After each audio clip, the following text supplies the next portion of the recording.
தாய் தமிழ் உறவுகளுக்கு வணக்கம். சற்று முன் முதலமைச்சர் வேட்புமனு தாக்கல் செய்தார் என்ற தலைப்பில் இந்த காணொளியை காண்கிறோம். சற்று முன் முதலமைச்சர் வேட்புமனு தாக்கல் செய்தார். 5 மாநிலங்களுக்கு சட்டப்பேரவை தேர்தல் நடைபெறுகிறது. மேற்கு வங்காளம், அஸ்ஸாம், கேரளா, தமிழ்நாடு, பாண்டிச்சேரி. இதில் கேரள மாநிலத்துக்கு வேட்புமனு தாக்கல் செய்யும் பணி துவங்கிவிட்டது. சற்று முன் கேரள மாநில முதலமைச்சர் பினராயி விஜயன் அவர்கள் தர்மடம் தொகுதியில் வேட்புமனு தாக்கல் செய்தார். 3வது முறையாக இந்த தொகுதியில் அவர் போட்டியிடுகின்றார். கடந்த 10 ஆண்டுகளாக கேரள மாநில முதலமைச்சராக உள்ளார் என்பது குறிப்பிடத்தக்கது. கடந்த 10 ஆண்டுகளாக மார்க்சிஸ்ட் கம்யூனிஸ்ட் கட்சி கேரளாவில் ஆட்சியில் உள்ளது. பினராயி விஜயன் அவர்கள் முதலமைச்சராக உள்ளார்.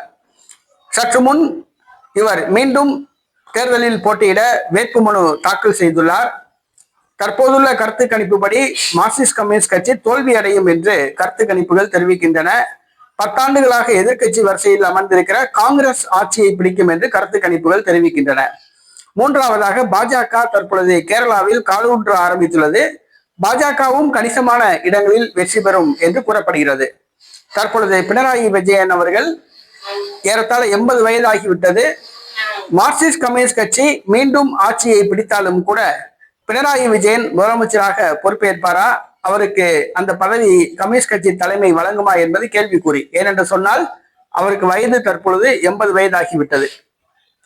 தற்பொழுது தர்மடம் தொகுதியில் வேட்புமனு தாக்கல் செய்துள்ளார்.